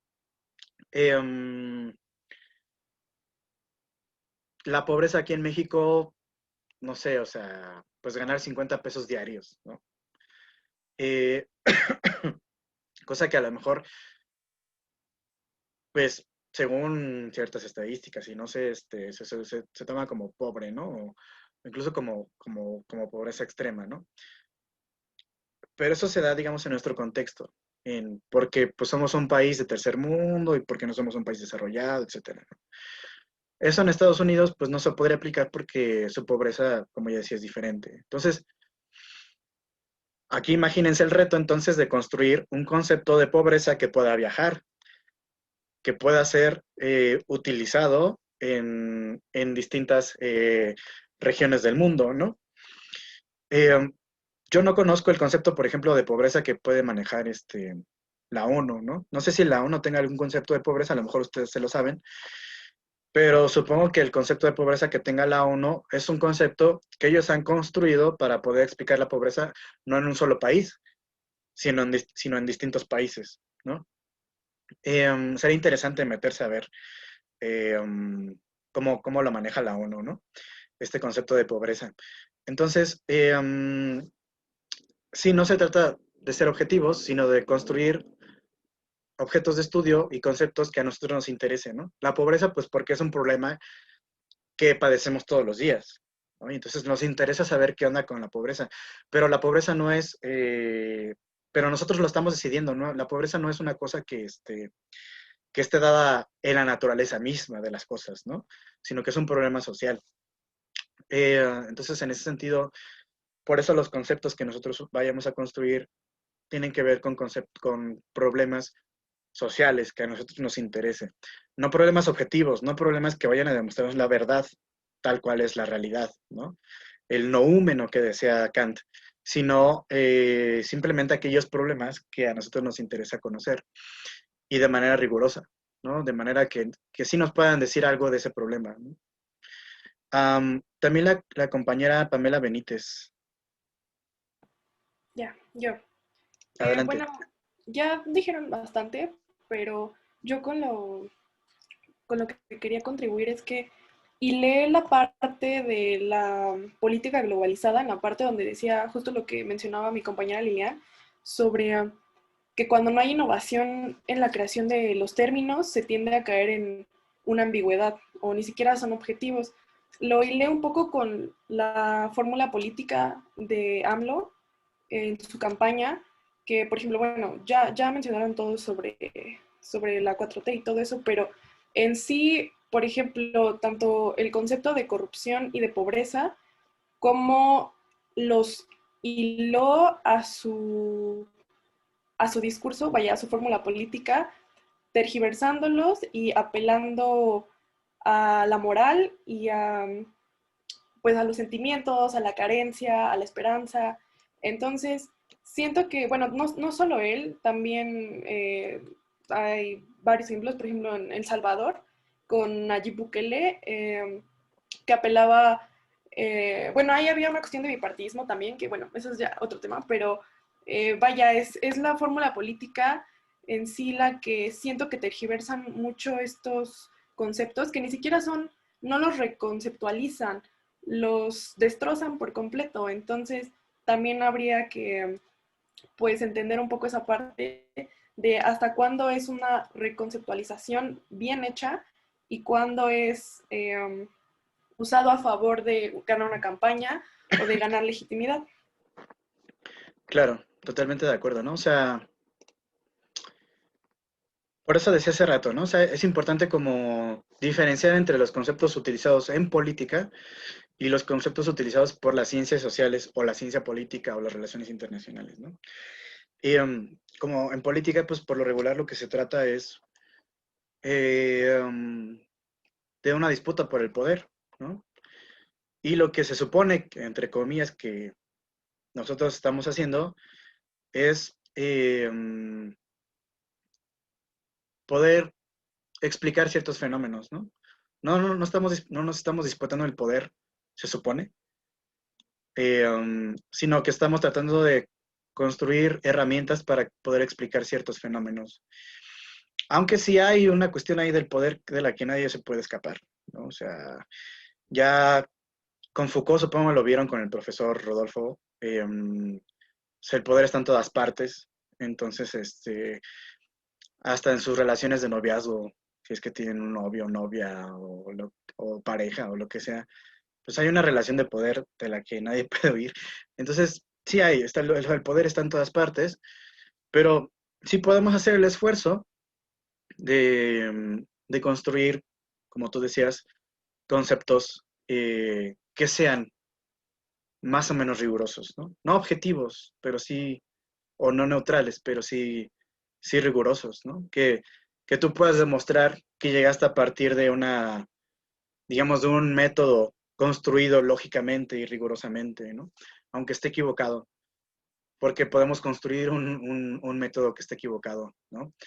Pero que sin embargo se vea nuestra honestidad intelectual en él, ¿no? Es decir, que fuimos rigurosos al construirlo, aunque lo hayamos construido mal, pero que fuimos rigurosos al construirlo, ¿no? Y sin darnos cuenta nos hayamos equivocado, ¿no? Y eso puede suceder, o sea, eso es indudable que puede suceder, ¿no? También la compañera Gaby Olivares. Sí, Yo quería hablar, bueno, acerca de, me pareció muy importante la crítica que hace Sartori a Gaetano. Sí, creo que sí es a Mosca. Comparable equivale a similar. Y a la vez él dice que comparar no es solo buscar semejanzas, sino también diferencias, que es lo que ya había mencionado de pertenecer a un mismo género, o especie, subespecie, etcétera, ¿no? Y me pareció muy importante, pues, la crítica que hace a esta lectura, que creo que es la más importante, que dice que la política comparada nace cuando extendemos nuestra mirada extramoenia. El interés por extender el conocimiento no es todavía comparar. El hecho de que alguien estudie más de un solo país no quiere decir que sea un comparador.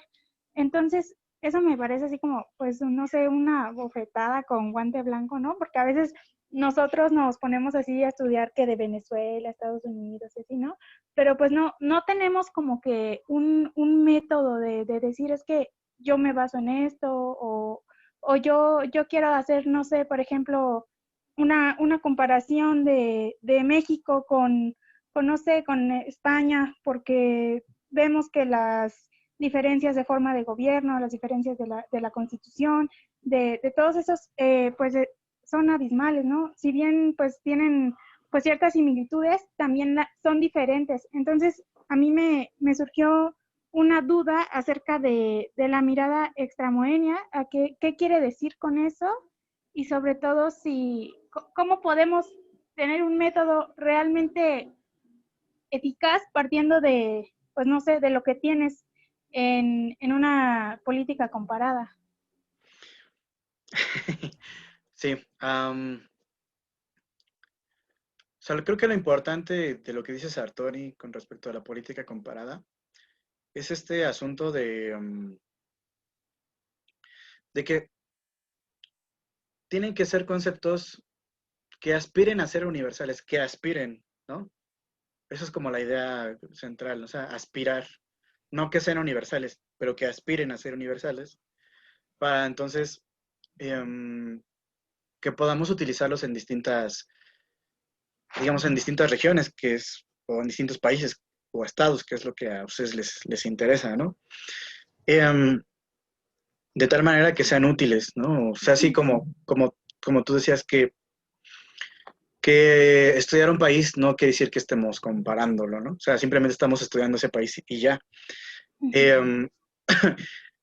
Utilizando conceptos que pueden ser válidos, ¿no? Pero que los estamos No tienen un método. Que los estamos bajando para ese país, ¿no? Por ejemplo, el marco constitucional, ¿no? Que decías. Pues sí, no es lo mismo nuestra constitución a la constitución de Venezuela, a la constitución de Estados Unidos, etcétera, ¿no? Y ahí es donde, digamos, donde precisamente entra el asunto de la comparación, ¿no? O sea, es decir, por ejemplo, si tú quieres decir, bueno, yo voy a comparar los marcos constitucionales de Estados Unidos y México, ¿no? Por poner un ejemplo. Que en ciertas cosas tú vas a encontrar en ciertas cosas que se parecen y en ciertas cosas que no se parecen, ¿no? Por ejemplo, ¿qué se parece? Bueno, la división de poderes, ¿no? Ejecutivo, legislativo, judicial, la garantía de ciertos derechos individuales, etcétera, ¿no? Pero, por ejemplo, el sistema electoral va a ser diferente, ¿no? O sea, supongo que todos saben, ¿no? Si no, lo vamos a ver aquí, vamos a ver un poco los partidos, ¿no? El sistema electoral en Estados Unidos es muy diferente, o sea, allá la gente no vota directamente por el presidente, sino que hay todo un invento ahí que hicieron los padres fundadores porque no confiaban en la chusma, según ellos. Entonces hicieron construyeron todo un sistema para que la gente no votara directamente por el presidente, sino que los votantes simplemente votaran por colegios electorales y fueran los colegios electorales quienes eligieran al presidente, ¿no? Incluso es una cuestión que va a venir mucho al cuento ahora con lo de la elección de Donald Trump, porque supongo que ya escucharon todo este asunto de que Donald Trump ya dijo que que muy seguramente va a haber un fraude, ¿no? O sea, que si él pierde es porque hubo fraude, ¿no? Y es una cosa increíble en los Estados Unidos, ¿no? O sea, que alguien diga que puede haber fraude en ese sistema. Y pues lo que él está apostando es que en realidad la elección se decida entonces en la Cámara Alta, ¿no? Es decir, como no se pudo, como va a haber, digamos, polémica en cuanto a lo que, en cuanto a lo que el voto popular dijo a través de los colegios electorales, entonces que sea la Cámara Alta la que decida, y pues él tiene mayoría en la Cámara Alta, ¿no? Entonces, pues sería como apostarle a ganar la elección a través de esa vía, ¿no? Si es que pierde, aunque yo creo que tiene muy grandes posibilidades de ganar sin necesidad de eso. Entonces, bueno, por ejemplo, esas son diferencias que nosotros no tenemos, ¿no? Y que hacen que, por ejemplo, Trump actúe de cierta manera y que, por ejemplo, López Obrador no tenga necesidad de actuar de esa manera, ¿no? Aquí sí el voto es directo, aquí el voto se cuenta incluso además de manera universal, allá los votos se cuentan por estados, entonces, aquí López Obrador eh, actúa y actuó de otra forma a como ahora va a actuar Trump, ¿no? Entonces, por ejemplo, los dos son populistas, podría decir, oye, eh, ambos personajes son populistas, no en el sentido, no en el sentido chafa de populismo de Gloria Álvarez, ¿no? De esta politóloga guatemalteca, sino, digamos, populismo, no populismo como ideología, sino populismo como forma de hacer política, ¿no? Los dos son populistas. Lo que tú puedes hacer a lo mejor en un estudio comparativo es decir, ¿qué tan diferente y qué tan similar es populismo, no? Y a lo mejor tú vas a plantear un concepto de populismo. Por ejemplo, Ernesto Laclau tiene ahí un concepto de populismo y a lo mejor tú decides utilizarlo. A lo mejor bien se puede aplicar a los dos, pero cuando tú te metas en los detalles, vas a empezar a encontrar diferencias. Bueno, sí, el concepto de populismo me sirve para explicar los dos, cómo actúan en ciertas áreas, en ciertas cosas, por ejemplo, en su discurso, que es muy ambiguo, pero cuando te metes en los detalles, entonces vas a decir, bueno, pero Trump dijo esto porque su discurso populista se tuvo que dirigir a estas cuestiones, porque el sistema electoral estadounidense lo obligó, ¿no?, a tomar en cuenta ciertas cuestiones que a lo mejor AMLO no tuvo que tomar en cuenta, ¿no?, por las diferencias. Entonces, tú ahí ya tienes un concepto que es universal, digamos, un concepto que aspira a ser universal, que es el de populismo, pero que entonces tú ya a la hora de comparar vas a encontrar semejanzas y diferencias, ¿no? Porque no, ojo, ¿no? No se trata de encontrar cosas iguales, porque entonces, ¿para qué quieres comparar? Si vas a comparar cosas iguales, pues no son comparables las cosas que son iguales, ¿no? Sino que tú vas a comparar cosas que sean plausiblemente semejantes, aunque no exactamente iguales.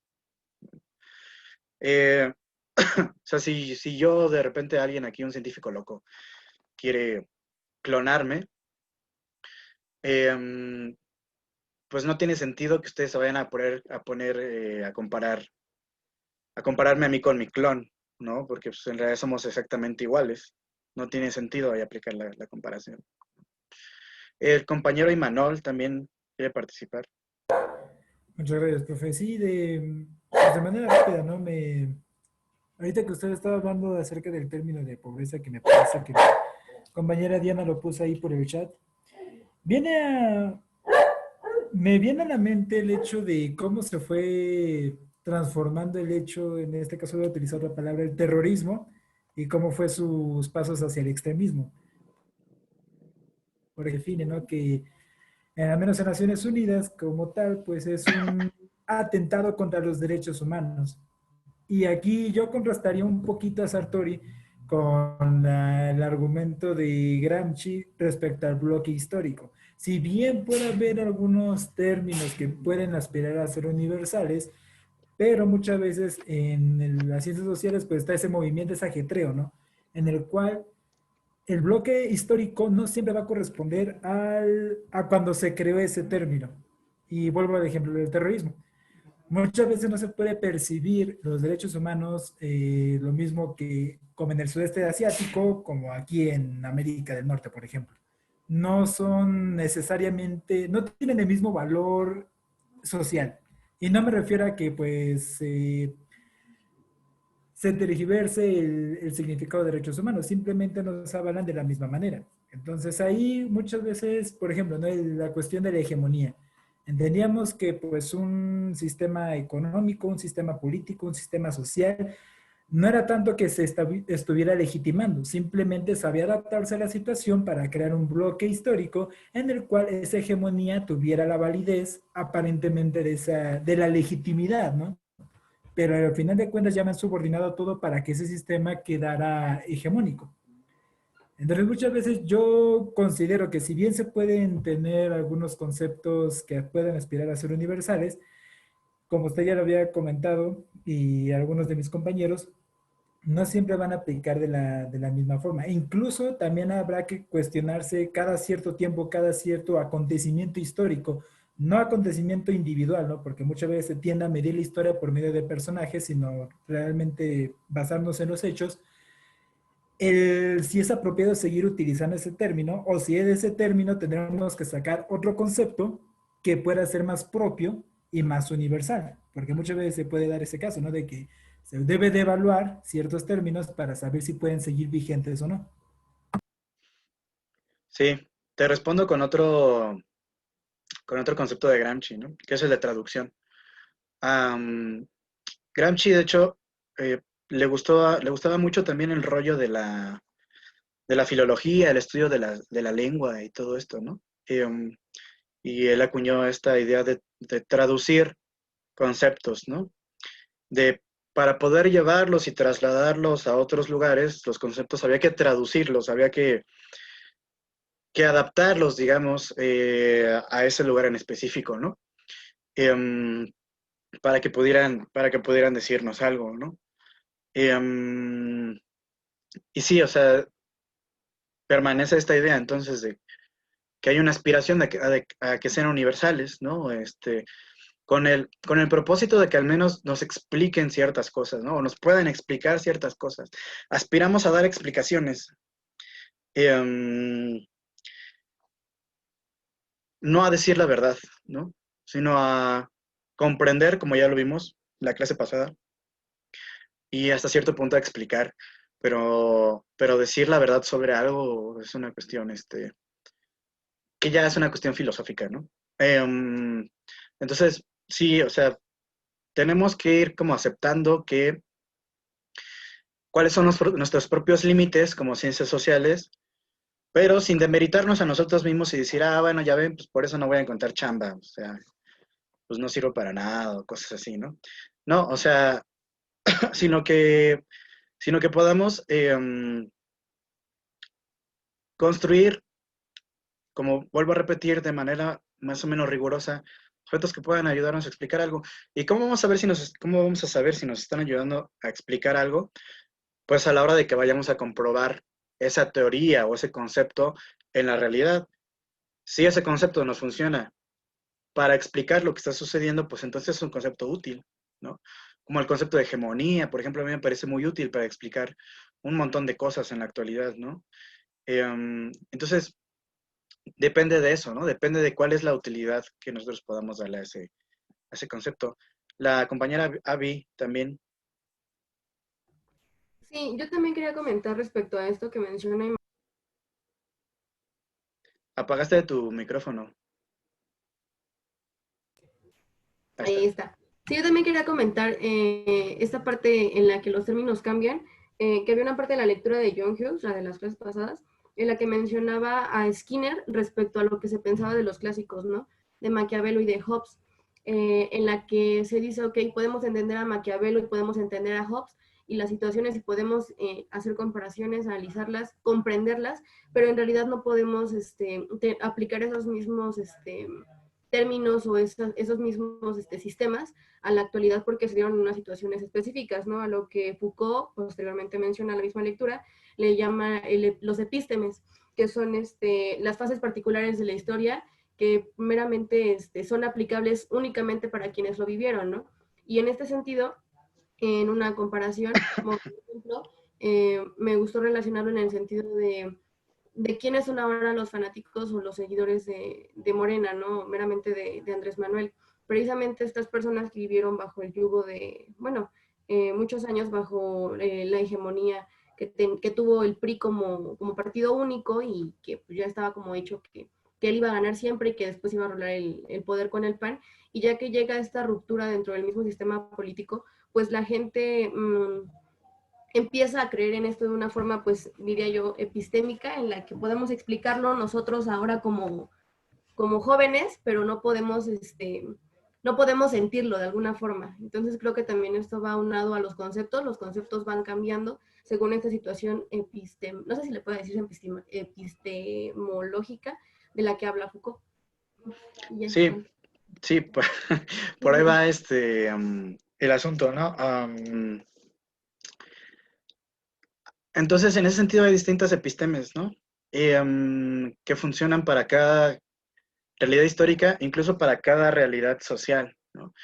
Por ejemplo, hay un libro que se llama Epistemologías del Sur, de Boaventura de Sousa Santos, donde él habla un poco de cómo estas regiones del sur del mundo, es decir, bueno, ustedes deben conocer bien este concepto, ¿no? De el norte y el sur, ¿no? En términos de desarrollo y de subdesarrollo y todo esto, ¿no? Entonces, lo que dice él es, bueno, los países del sur, ciertas regiones de estos países del sur están construyendo sus propias epistemes, sus propias epistemologías para comprenderse a sí mismos, porque los conceptos que les llegan de fuera son los conceptos de los países desarrollados que no pueden aplicarse a sí mismos porque ellos no son países desarrollados, ¿no? Incluso Boaventura de Sousa acuña un concepto que se llama epistemicidios, ¿no? Es como asesinatos de estos epistemes diferentes, ¿no? Que son avasalladas por esta epistemología hegemónica, ¿no? Occidental que termina por imponerse a otras formas de conocimiento diferentes, ¿no? Entonces, por eso es como importante tener en cuenta esto de que los conceptos tienen que poder explicar lo que nos interesa explicar, ¿no? O sea, aunque suene tautológico, que los conceptos que nosotros construyamos sirvan para explicar el objeto de investigación que a nosotros nos interesa explicar. Y por eso, pues, no existe un solo método, sino que hay un montón de métodos diferentes que podemos aplicar para conocer estas realidades propias o no propias, ¿no? Bueno, ¿alguien más tiene alguna otra pregunta? Comentario, queja, chisme. No, profe. Yo tenía una pregunta. A ver. Bueno, es más que nada como conceptual. En la parte donde plantea Sartori que él planea crear una nueva política comparada o, bueno, construir una teoría probabilística en la política, habla de las novedades y habla de dos ramas dentro de estas novedades, que una es la expansión política. Y ahí no entendía qué se refería con la dualidad de objetiva y subjetiva. Entonces me gustaría entender esa parte de la expansión objetiva y subjetiva. Sí, la globalidad objetiva pues tiene que ver con este asunto de que, la política se ha expandido de su lugar tradicional, que era el Estado, ¿no? Y era lo que poníamos de ejemplo del feminismo, ¿no? Esta frase del feminismo que me parece muy buena para explicar el asunto, de que lo político, lo personal es político, ¿no?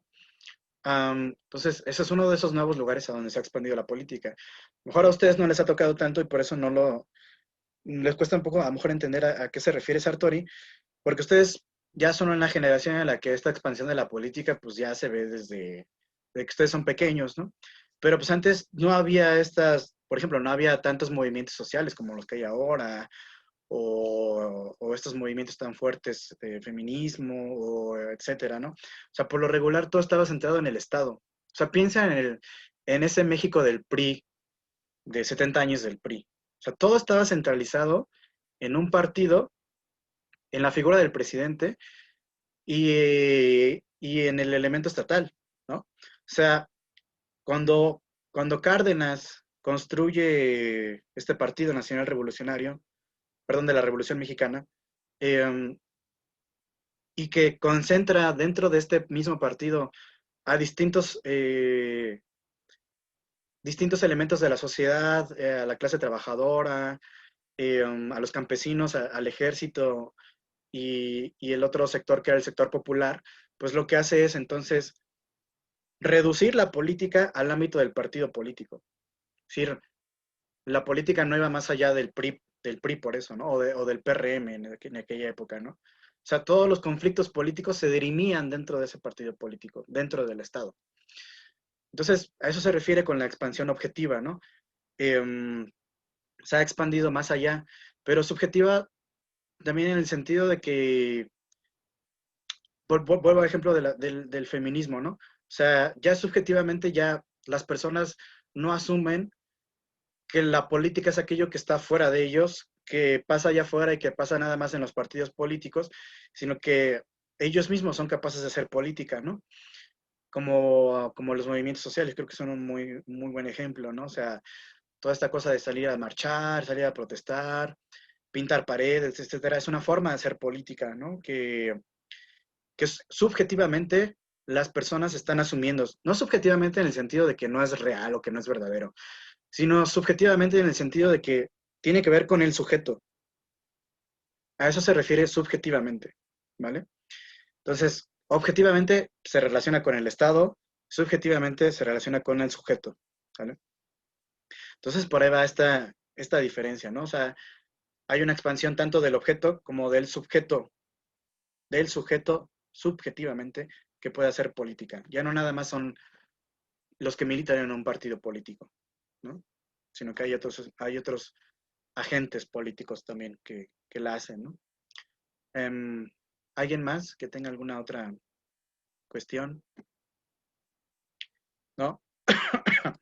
Bueno, entonces continuamos con la lectura de Sartori, que todavía falta otra parte, ¿no? Para la próxima clase. Y les iba a comentar también un favor, un gran favor. Mándenme sus participaciones, digamos, el mismo día de la clase, ¿no? A lo mejor no después, pero sí el mismo día, porque luego me cuesta trabajo revisarlos después, porque pues ando en otras cosas y se me dificulta, ¿no? Entonces mándenmelo el mismo día para que los revisen, ¿no? Si me quieren mandar alguna participación del día de hoy, ya saben. Entonces, bueno, en eso quedamos y pues nos vemos entonces en la próxima clase, ¿vale? Gracias. Gracias, profesor. Muchas Bye. gracias, profe. Gracias, Cuídense. profe. Gracias, hasta luego. Gracias, profe. Gracias, profe. Gracias, Bye. profe. Hasta luego. Hasta luego. Gracias, profe. Hasta luego. Cuídense. Hasta luego, profesor. Profesor, ahorita que dijo lo de las participaciones, tenía una duda. Es que yo Hasta luego. recordaba que nos había, perdón, me interrumpí.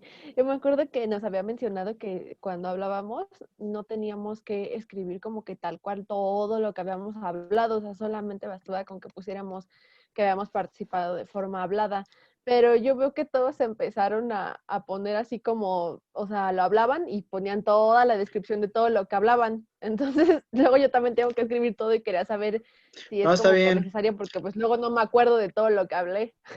Está bien, a mí me gusta porque yo sí voy viendo aquí lo que van escribiendo, ¿no? Por ejemplo, me parece muy interesante lo que compartió la compañera Diana respecto al concepto de pobreza, ¿no? De la ONU.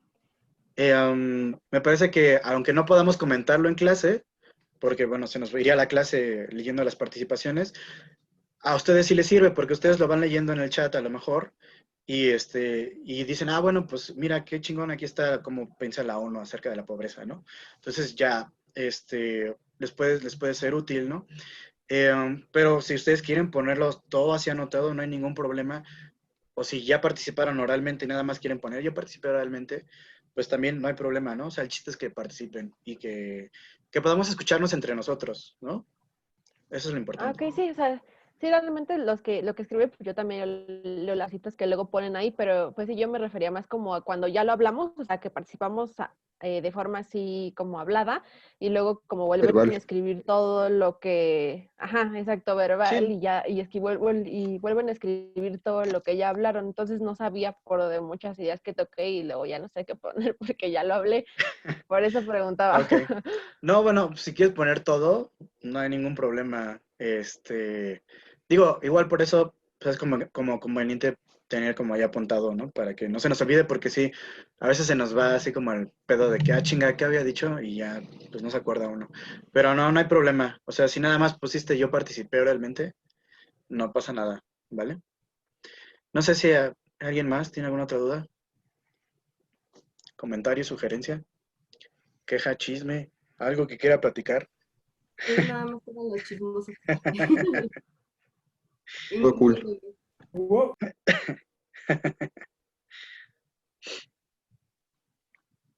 Que quieren ver cómo me peino, bueno, cómo me hago mi El colita. profe así como de, pues entonces ya Pues ya váyanse. váyanse, ¿no? O lo saco. Así como de, bueno, pues no tiene nada, ya vaya. No, digo, a lo mejor están esperando que se salga más gente porque, no sé, quieren decirme algo así O que nos saque secreto, usted. no sé. ¿Quieren que yo los corra? Es que luego ya al final Si quiere. cuentan cosas chidas, profe. Nos Y sacará uno de no su se sala entera virtual. después. O sea, por lo que veo no tienen clase entonces ahorita. Nah. No, de hecho no. Bueno, de hecho, yo nada más para complementar un poquito, a ver si mis compas, mis panas, mis compañeros y usted, profe, me autorizan todavía a seguir un poquito con esta cuestión Ya de la clase. siéntese, señora. Oh, pues. No, es que, de hecho, me quedé pensando mucho en la cuestión del terrorismo, ¿no? Si bien muchas veces se puede utilizar, o definimos terrorismo y lo que se nos viene a la mente, pues es todos los grupos extremistas, ¿no? Como Al-Qaeda, el Estado Islámico, o bueno, toda la vertiente de la yihad, ¿no? Que es la más extremista. Si bien se ha tratado de utilizar esos términos, muchas veces se pasó del término terrorismo a extremismo. ¿Por qué esta cuestión? Bueno, delimitando que no siempre el terrorismo va a venir de todos esos grupos, sino que muchas veces, ¿no? También lo que sucede, no sé, por ejemplo, en la India, que hay grupos que no 100% se identifican como budistas o islamistas, no sé qué religión sea, pero que asesinan a cristianos. O muchas veces, ¿no? También el extremismo católico que llevó, ¿no? Incluso en su momento el Ku Klux Klan a hacer ciertas cositas. Entonces, ahí es la cuestión, ¿no? De que muchas veces yo considero que de un término se van a derivar otros términos para poder explicar ese término que aspira a ser universal. No sé si... Se fue tu micro, ya no te escuché. Bueno, que a lo que me refería es que a veces de esos términos universales que aspiran a ser universales, se tendrán que derivar otros términos los cuales ayuden a la aspiración de ese primer término a ser universal o casi universal. Sí, eso lo dice ya Sartori en esta segunda parte que vamos a leer, ¿no? O sea, hay una especie como de regla, ¿no? Que, digamos, que conforme va subiendo los conceptos se van haciendo más abstractos, más abstractos, más abstractos, y entonces se van haciendo más universales, pero explican menos empíricamente, ¿no? Y conforme vas bajando, se van haciendo menos universales, más particulares, pero, digamos, ya no explican, ya no tienen esa capacidad tan expansiva de explicación, ¿no? Entonces, Sartori juega con esto, ¿no? O sea, hay que construir más bien conceptos que se encuentren como en medio, ¿no? O sea, que no sean conceptos que sean tan universales que nosotros no los podamos ver empíricamente, pero tampoco que sean tan particulares que no nos sirvan para explicar más que una sola cosa. Entonces, pues es un juego difícil, ¿no? O sea, el juego de la construcción de conceptos no es, pues sí, no está fácil. Entonces, pero bueno, ya lo iremos viendo la próxima clase con la otra parte de la lectura, ¿vale? Vale, profe. Pues muchas gracias y yo me Sale. paso a retirar. Vale, Sale. cuídense mucho. Nos vemos, cuídense. Terminaré con la reunión, entonces si nadie más tiene nada que decir, ¿vale? Nos estamos viendo. Bye, bye.